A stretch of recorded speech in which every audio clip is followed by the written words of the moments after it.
بسم الله الرحمن الرحيم. Bismillah. Assalamualaikum warahmatullahi wabarakatuh. Alhamdulillahi rabbil alamin. Wa bihi nasta'in ala umurid dunya waddin. Walhamdulillahilladzi khalaqal insani ahsani taqwim. Walhamdulillahilladzi 'allama bil qalam 'allama al insana ma lam ya'lam. Walhamdulillahilladzi anzala 'ala 'abdihi al kitaba wa lam yaj'al lahu 'iwaja. Asyhadu an la ilaha illallah wa asyhadu anna Muhammadan 'abduhu wa rasuluh la nabiyya wa la rasula ba'dah. Allahumma shalli 'ala Muhammad wa 'ala ali sayyidina Muhammad.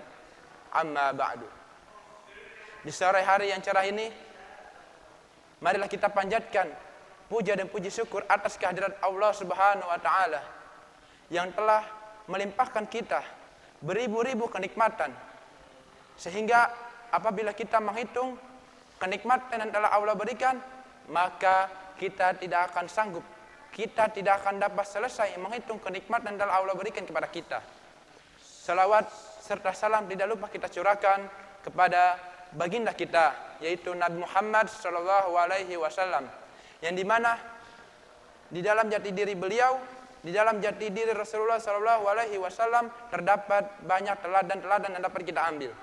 Sampai-sampai pengarang buku 100 tokoh yang berpengaruh di dunia, yaitu Michael Hart, menempatkan Rasulullah sallallahu alaihi wasallam ke dalam daftar isi buku tersebut. Dan tak lupa kita berdoa dan berharap kepada Allah agar Allah memberikan kepada kita kekuatan untuk selalu istiqomah mengikuti Al-Quran dan hadis sunnah Rasulullah sallallahu alaihi wasallam sampai datangnya hari kiamat, sampai ajal menjemput kita. Wahai saudaraku sekalian, ketahuilah dan ingatlah bahwa sesungguhnya umat Islam adalah umat yang agung, umat yang besar, umat yang disucikan, umat yang dimuliakan di dalam Al-Quran. Maka dijadikannya sebagai umatan waston, umat pertengahan yang mengawali perjalanan hidup manusia dari awal hingga akhir.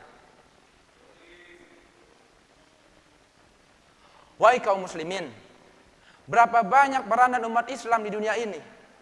Berapa banyak jasa-jasa kaum muslimin untuk peradaban dunia ini? Berapa banyak? Sangatlah banyak. Mungkin sebagian orang yang belum mengetahui sejarah Islam yang sebenarnya mengatakan bahwa umat Islam mempunyai suatu zaman yang gelap, yang dimana masyarakatnya itu mempunyai ilmu pengetahuan yang sangat sedikit, yang sangat rendah, yang sangat minim. Zaman itu adalah zaman kegelapan. Ketahuilah ikhwati fillah, sebenarnya pandangan orang yang menempatkan zaman kegelapan kepada umat Islam sangatlah keliru. Sebab umat Islam pada zaman tersebut, sebab pada masa itu umat Islam berjaya sejaya-jayanya. Adakah kalian lupa kita pernah berjaya? Adakah kalian lupa kita pernah berkuasa, memayungi 2/3 dunia, merentas benua, melayar samudra? Keimanan juga ketakwaan, rahasia mereka capai kejayaan. Lantas bagaimana bisa umat Islam saat itu berjaya? Sebab pada zaman tersebut banyak sekali penemuan-penemuan yang dilakukan oleh kaum muslimin. Dan banyak pula para pahlawan-pahlawan muslim, para mujahidin yang menyelamatkan ribuan jutaan manusia yang ditindas, yang dicaci maki. Maka pada saat itu, maka inilah yang menjadikan peradaban dunia menjadi maju, terkhususnya peradaban Islam. Tahukah ikhwati fillah, Siapakah yang pertama kali menemukan cikal bakal kamera? Dan siapakah pula yang pertama kali menemukan cikal bakal pesawat ataupun alat terbang? Dan siapakah pula seorang yang pertama kali menemukan cikal bakal roket? Dan siapakah yang pertama kali menemukan benua Amerika? Dan siapakah pula pahlawan yang menyelamatkan ribuan jutaan kaum Yahudi yang ketika itu ditindas, dicaci maki oleh kerajaan-kerajaan Katolik Eropa, oleh Ratu Isabella dan Raja Ferdinand di Spanyol? Siapakah? Ketahuilah ikhwati fillah, tidak lain tidak bukan mereka adalah kaum muslimin. Mengapa harus kaum muslimin? Mengapa kaum muslimin? Karena di dalam jati diri kaum muslimin mereka paham, mereka memahami bahwa manusia diciptakan oleh Allah untuk menjadi khalifah di muka bumi ini. Agar apa? Agar menjadi rahmatan lil alamin, sekaligus menjadi pengelola di bumi ini dengan sebaik-baik mungkin. Allah Subhanahu wa taala berfirman, "Wa id qala rabbuka lil malaikati inni ja'ilun fil ardi khalifah." Dan ingatkah kalian ketika Tuhanmu berkata kepada para malaikat bahwa sesungguhnya aku hendak menjadikan khalifah di muka bumi ini. Lantas siapakah seorang muslim yang pertama kali menemukan cikal bakal kamera? Ingatlah nama ini. Ia adalah Abu Ali Muhammad Ibnul Hasan Ibnul Haisam, atau lebih dikenalnya dengan Al-Haisam. Namun orang barat mengenalnya dengan nama Al-Hazn. Lalu siapakah seorang muslim yang pertama kali menemukan cikal bakal pesawat ataupun alat terbang? Ingatlah ikhwati fillah, ia bernama Abbas ibn Firnas, ilmuwan Andalusia yang merintis penerbangan pertama kalinya pada usia 70 tahun pada zaman dinasti Abbasiyah. Dan setelah itu dilanjutkan pula oleh seorang pemuda, oleh seorang remaja berketurunan Turki pada Khilafah Utsmaniyah, pada zaman Khilafah Utsmaniyah. Ia adalah seorang muslim yang bernama Ezarpen Ahmed Chelebi. Pertanyaannya, mengapa mereka melakukan uji coba penerbangan tersebut? Mengapa mereka bersemangat untuk menemukan cikal bakal alat terbang tersebut? Allah Subhanahu wa taala berfirman, "Awalam yarau ila tayri fawqahum saffati wa yaqbid ma yumsikuhunna illa ar-rahman innahu bikulli syai'in basir." Dan apakah mereka tidak memperhatikan burung-burung yang mengembangkan dan mengatupkan sayapnya di atas mereka?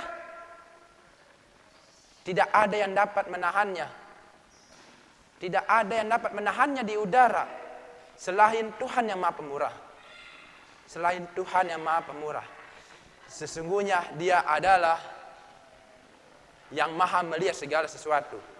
Quran surat Al-Mulk ayat 19. Dan selanjutnya, siapakah pula seorang yang pertama kali menemukan cikal bakal roket? Ia adalah seorang muslim berketurunan Turki dan masih pada zaman Khilafah Utsmaniyah dan masih bersaudara dengan Ezarpen Ahmed Chelebi. Beliau bernama Lagari Hasan Chelebi. Dan pertanyaannya pun sama.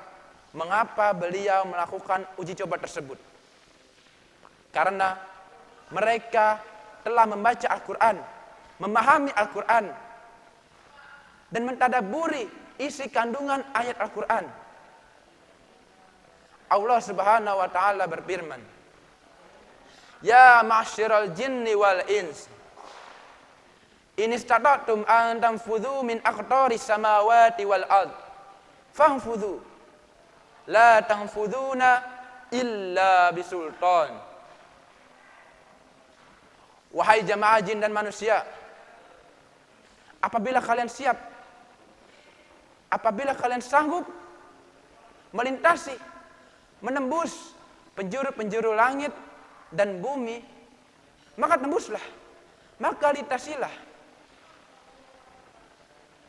Kalian tidak akan sanggup melintasinya. Kalian tidak dapat melintasinya, kalian tidak dapat menembusnya, kecuali dengan kekuatan. Quran surat Ar-Rahman ayat 33. La haula wa la quwata illa billah. Dan selanjutnya, siapakah yang pertama kali menemukan benua Amerika? Dikatakan yang menemukan benua Amerika Christopher Columbus. Ibnu Battuta 300 tahun sebelum Christopher Columbus telah mengislamkan seluruh Amerika. Terbukti sejarah mengatakan suku Indian Merah Cherokee itu pemimpinnya bernama Muhammad ibnu Abdullah, seorang muslim tabi'in, tabi'ut tabi'in yang berhasil mengislamkan Amerika.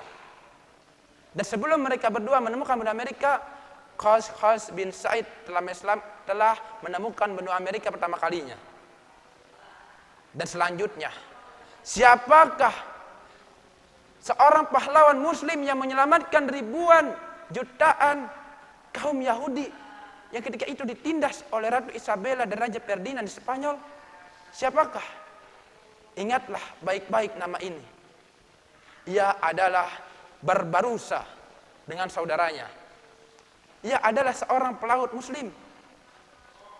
Bukan seperti yang kita ketahui di dalam Pirates of the Caribbean sebagai bajak laut. Bukan. Akan tetapi ia adalah seorang pahlawan pelaut muslim yang berhasil menyelamatkan ribuan jutaan kaum Yahudi yang ketika itu disiksa oleh kerajaan-kerajaan Katolik Eropa. Yang membunuh satu jiwa di muka bumi ini, maka dia bagaikan membunuh jutaan jiwa manusia di muka bumi ini. La yu'minu ahadukum hatta yuhibba li akhihi ma yuhibba li nafsihi. Ya ikhwati fillah, masih banyak ilmuwan kaum muslimin yang belum kita ketahui. Masih banyak para pahlawan kaum muslimin yang belum kita ketahui. Pertanyaannya, apakah kita bisa seperti itu? Apakah kita bisa seperti dulu lagi yang berjaya, yang ketika itu umat Islam berjaya? Kita pasti bisa. Kita pasti bisa seperti itu. Dengan apa? Dengan terus berjuang dan terus berjuang. Dan tak lupa kita berdoa kepada Allah dan bertawakal kepadanya. Karena mengapa? Karena perjuangan milik kita, kemenangan milik Allah. Berdoa milik kita, mengabulkan milik Allah.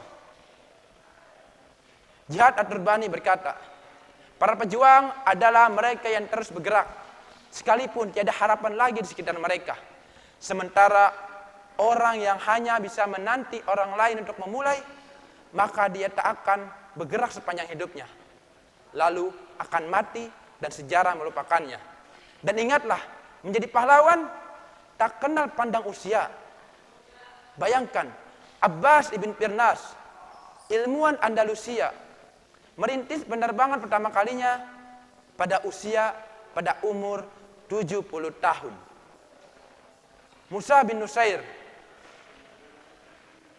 penyelamat Andalusia, berusia 71 tahun. Amir Yusuf ibn Tasifin menyelamatkan ribuan jutaan manusia di Andalusia, berangkat dari Afrika menuju ke Spanyol, membawa pasukannya pada usia 74 tahun. Dan ingatlah baik-baik ini, ikhwati fillah, kita punya sejarah agung, bukan untuk dikenang dan dihafal nama pusaranya, tapi untuk obor bagimu, untuk mencari secercah harapan. Inggris menyebut Arthur, kita menyebut Muhammad Al-Fatih yang narasinya mengguntur.